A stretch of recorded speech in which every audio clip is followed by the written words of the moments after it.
87 years. That's a lifetime of memories, milestones, and survival. When someone at this stage calls their birthday one of the happiest days, you expect joy, not the weight that's about to follow. That when I pose that to you, reference your daughter, that's the best you could come up with. The GPS tether report submitted, and there are no additions, corrections noted. We do have one request, however. Hang on one second. Sure. You're talking a GPS. Is there a violation report? It's not. It's I have a copy of it. I have a progress report. I'm sorry, a progress report. Okay, go ahead. Yeah. We do have a request, though, with respect to the tether. We're not standing here before the court asking that he not continue on the tether, but we're requesting that some addresses be added onto the travel path. He is co-parenting his 11-year-old daughter. The mother does not have her license. She actually appeared before this court, I believe, a few weeks ago. Tony Malone. I don't know if that name rings a bell or not, Your Honor. No, it doesn't. Okay. But the daughter is currently getting treatment at community mental health. Also she goes to, as a physician, she attends Tappan Middle School. There are prescriptions related to her treatment from Meyer Pharmacy. So I have the addresses, and we're asking that because Mr. Jones does have a license and he could pick up and transport his daughter to these appointments, get her prescriptions, that we're asking the court to add those addresses onto the travel path. It also includes the child's residence as well. And his place of employment at LA Fitness, Your Honor. At where? LA Fitness. And if the court would like, whose place of employment? Mr. Jones's place of employment. When did that happen?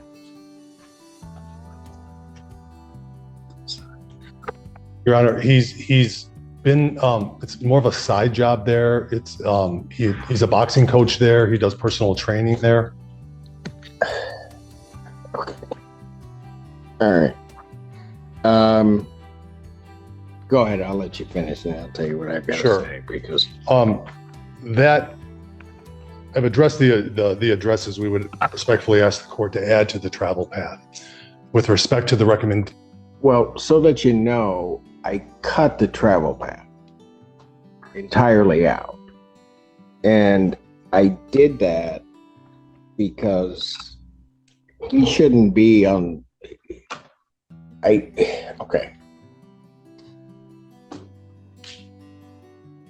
Every time I get here with Mr. Jones, I get something new. And the last time that we were here, either last time or time before that, he had indicated that he had an apartment at the complex. He, in fact, gave us a date. Well, he didn't give us a date. He gave Community Corrections a date that he was moving in. It was also relayed to the court that the complex of where his daughter resided. Correct.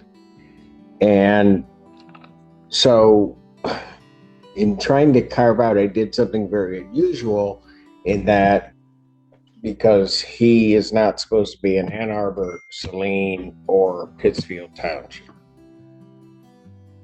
So I carved out a specific roadway that he could travel, get to Pheasant Run, gave him Pheasant Run, and those were the only places within that he could be. He is basically down Ellsworth Road.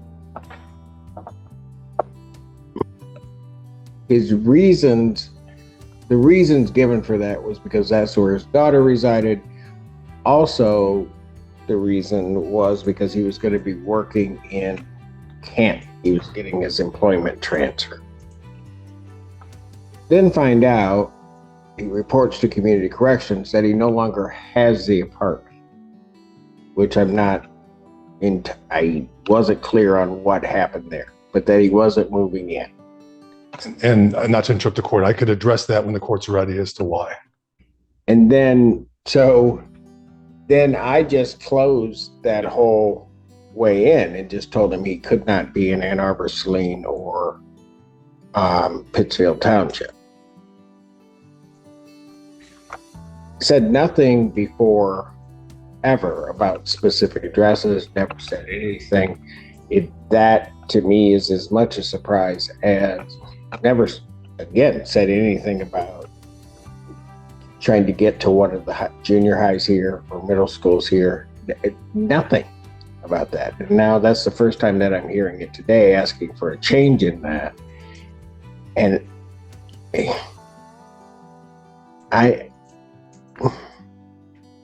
LA Fitness is located where? On Maple Road, Your Honor. Yeah, that's where I thought. But he can't be on Maple Road. Understood. So when did that, and he knew Ann Arbor was out, so when did that come up? So it goes into the address first for his daughter, Your Honor, if I may. Pardon? With respect to the address for his daughter, he had the apartment ready to go. He was incarcerated for 8 days. There, Mr. Amadeo handled the bond hearing for Your Honor. He was released on tether. The apartment was no longer available to Mr. Jones once he was released. So that's why he's not residing there, but his daughter is residing there. I did receive, I'm sorry, Your Honor.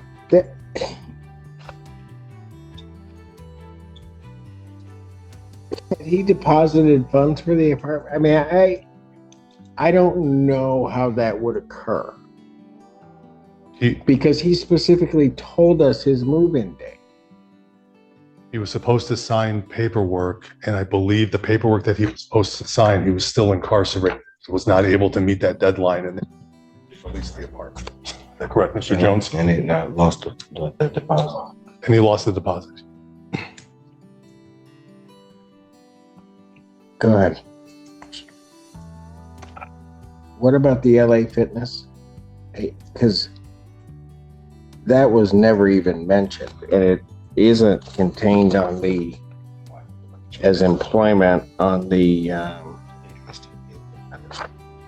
on his pre-sentence report. Your Honor, he just did not bring that up to Mr. Odell about that. But with respect to the other addresses, with respect to the daughter's physician, community mental health, everything else, I received communication from Ms. Malone with these addresses. I spoke to Mr. Jones about this. He indicated she does not drive, and they have a 50-50 parenting schedule where he would have the daughter 1 week on, 1 week off. And because she doesn't have a license, he's primarily responsible for driving the child to her appointments, to school, to her extracurricular activities. And that's why I brought up to this court, the exceptions we would ask the court to make.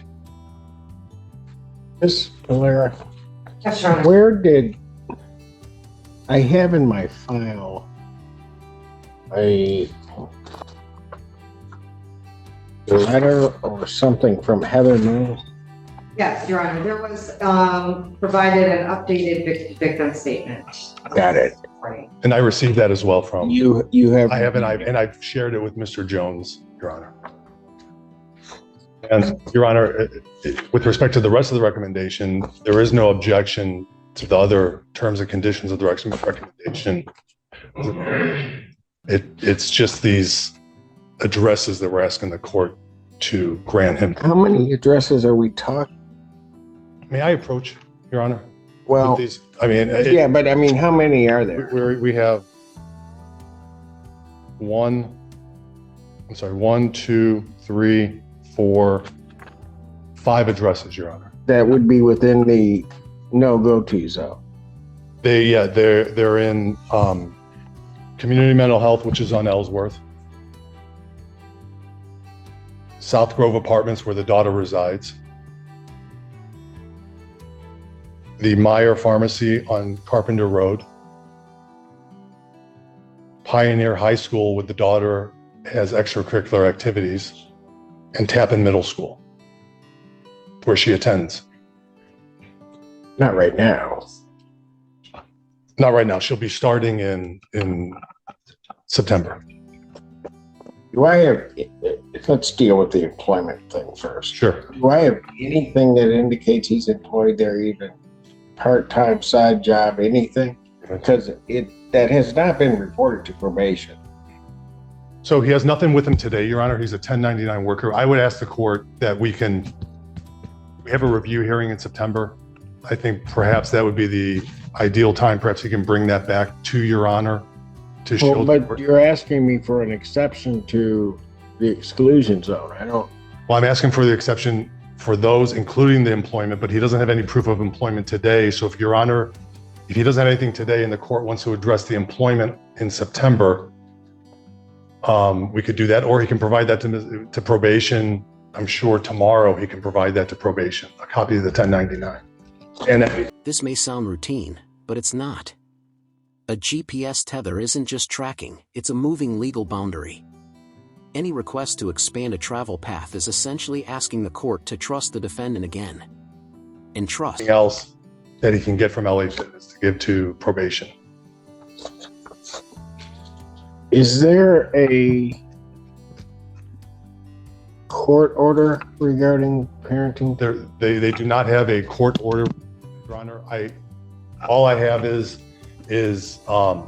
communication from Miss Malone. And Your Honor, I just became aware of this right when I walked in. I believe the daughter walked in prior to this case being called. I mean, she's here. I mean, I don't want to have an 11-year-old come up here, but I don't know how the court wants to, as far as any proof or verification.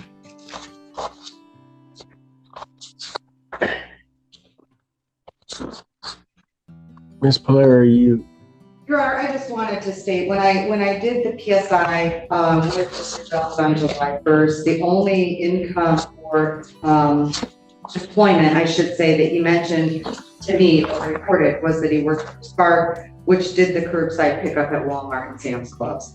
Those were the only employment. That's all he indicated to me when I met with him on July 1st. So there was no other gym or anything else that he was working on. Your Honor, I didn't get a copy of any of these addresses, so this is the first I'm hearing about this on the record. So I haven't had a chance to do my due diligence and check things out either, just for. yeah, okay, because. And I apologize. I just received these addresses. So. I'm sure. Problem that I'm having is that I'm really not clear what to believe with Mr. Jones. I'm just not. I mean, because frankly, during the course of the trial, I don't think he was telling the truth. When he came back up here, I don't think he was telling the truth. It's very clear to me that with certainly the women that were involved, he wasn't telling the truth. And now I get, we at one point have a picture of things that then changed to another picture of something. And now we come here and, you know, I get it, counsel, but I'm now with the third attorney. Understood, Your Honor. And I have now a different picture. Understood. I guess the only thing I could offer is the one person that perhaps could verify it, Miss Malone, who's not here today, and with the court's permission, perhaps proceed with sentencing, and then I motion it up in front of the court and bring Miss Malone in, or Miss Malone could talk to Mr. Benak and communicate to the court. I'm just not sure how to. I'm going to leave it to the court's discretion how to handle this, but all I did was I received a text message with a copy of addresses from Miss Malone indicating these are the addresses, this is what the daughter, where she attends, her mental health treatment, her physician, prescriptions, where she goes to school, where she has her extracurricular activities. That's all I have to offer to the court today, Your Honor. Okay. Miss Monty. Thank you, Your Honor. Perhaps at this time, as defense counsel suggested, the people would also request that we move forward and make no changes to the tether today. Have faith in Ms. Polare to communicate to the court if she's able to get sufficient documentation, and maybe things could be changed later.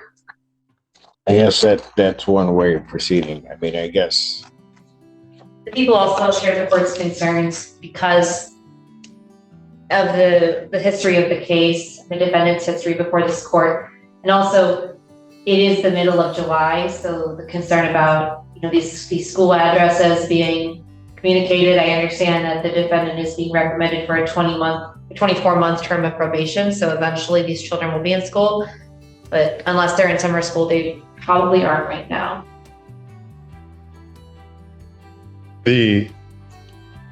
Certainly the community mental health treatment is ongoing. I don't believe that's paused. Okay, and again, with that, now I will say, at least with that, while it wasn't specifically stated, there was some indication of some type of treatment. But I don't even know, nothing's been provided, I don't think. Ms. Polero, was anything provided to you regarding his transportation for his daughter to community mental health? No, Your Honor. Actually, I met with him, he was in custody, so, but he's not provided. Your Honor, as prosecution noted, I will have, if the court would be satisfied, I would have Mr. Jones provide this information to probation. All right, very well. With respect, Go ahead. With respect to that, we have reviewed the pre-sentence report, Your Honor. We'd ask the court to adopt the recommendation. Fines and costs, my client's asking for 2 weeks to pay the fines and costs.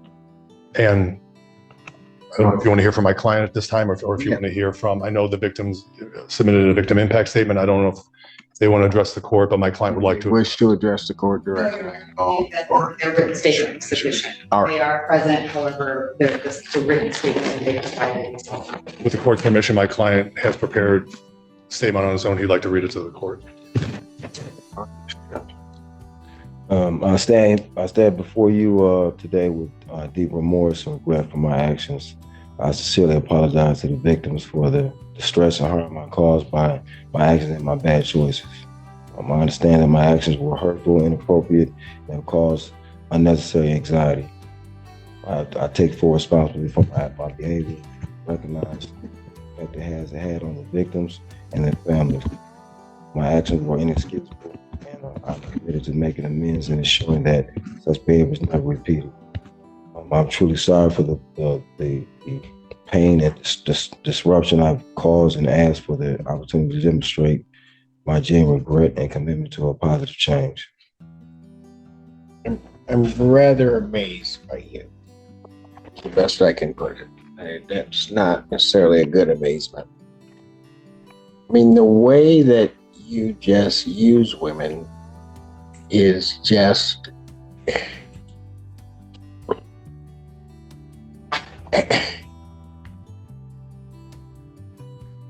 I mean, just incredible to me. And I know that maybe Mr. Sarapos doesn't know this or not, but during the course of the trial, we were dealing with Mills, and then out of that, what gave rise to all of that was you being out with some other woman after having been involved with Mrs. Mills for about 3 years. Then we come for a bond hearing, I do believe it was. An emergency bond hearing, which was prompted by this other woman that supposedly you had a 7-year relationship with. She's in court.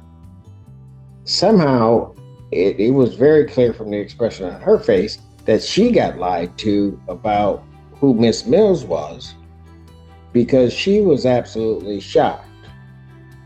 You could tell from her face. And so it just is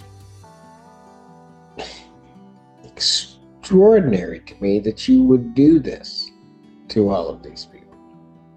Not only, I think, as Ms. Mills put in her statement, they just hurting their hearts and their emotions, but then just doing all of these things to these women, promising whatever. I don't even understand it, quite frankly. But you do that. If you remember, I told you, I can't trust you. I just can't trust you to do anything, because when you were on the stand,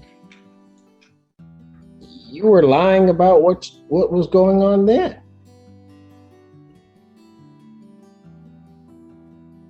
And what is so hurtful to me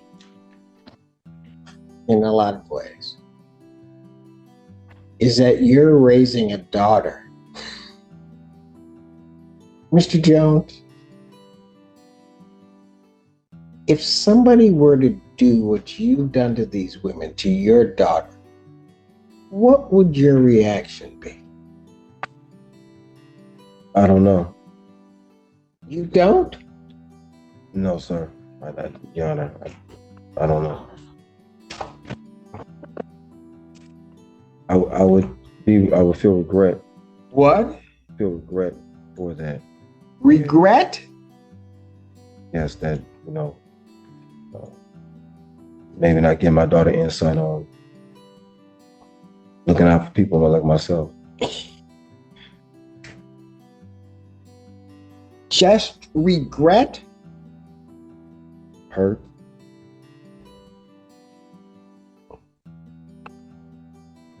Man, talk like a father. How would you feel? You heard that about your daughter. Right? Talk like a father. How would you feel? I would feel hurt and regret and anger. The best thing I can do is teach her to avoid what kind of man a father is. If you're raising a daughter, why would you act that way? It's mental health, Your Honor. I'm going to tell you what, it bothers me also that as bad as all of these women around you were treated by you, that when I pose that to you, reference your daughter, that's the best you could come up with. Your Honor, I seek mental health. I'm seek a therapist. There's a lot of things that I'm with my own demons as far as my behavior to other people. And This is a major judicial red flag. When a judge says, "Every time I get here with Mr. Jones, I get something new," that's code for credibility collapse. In court, inconsistency doesn't just hurt, it reshapes outcomes. it's a mental health issue. I was hoping for a minute when I asked you that question, sort of laid the background, that I'd get some answer that would make sense to this court. Because the cold-hearted reality of what I saw with this case, my initial thought was to impose additional jail time. I'll be absolutely honest with you. Because I don't know, because I heard the testimony, I know what you did to the Mills sisters, I'll just call them. I know what you did there. Left the other woman at the movies that they had to take your date home because you left them. And then I don't know, and I can't think of her name. I don't know what you told that poor woman that you were involved with for 7 years to get her to show up and even write the letters that she wrote to this court. Your Honor, I deal with mental health issues. I've had a victim of sexual assault when I was a kid, and I have a lot of trauma and stuff like that in my behavior. Destructive from that in relationships, has been destructive in many relationships with people. I've failed to address it after getting out the Army, and having trouble with the VA, and I've actually been, from this point, I've been seeking mental health counseling to deal with. So where did that come from? And the only reason I'm asking that is because I'm looking at your pre-sentence report. He reports no self or family history of mental illness. You know what? I don't know about anybody else in my family and their mental health issues. My family doesn't address mental health. Okay, let's leave the family part out. What about self? You just sat there and told. Seriously? I left it out because I wasn't addressing it before my probation report. I haven't been addressing it, which is why my actions have been the way they were. I have not been addressing my mental health for a long time, and that's why my actions were about my mental. You know what? You might stop. Because I'm going to tell you what. You can lie to all those women. That last person on this planet right now that you want to lie to is me. I'm looking at this report. I know that Ms. Polera does a thorough job in terms of these reports, and you're sitting up here telling me something different, and I think you're telling me something different because somehow and or another I'm supposed to, the light's not supposed to shine on all these women. You want me to shine it on you and feel sorry for you. Talk to him. Talk to the judge. Your Honor, I've been in denial about my mental health all the way to being in jail. I've been in denial about my actions, stuff like and things like that. And when I was released, I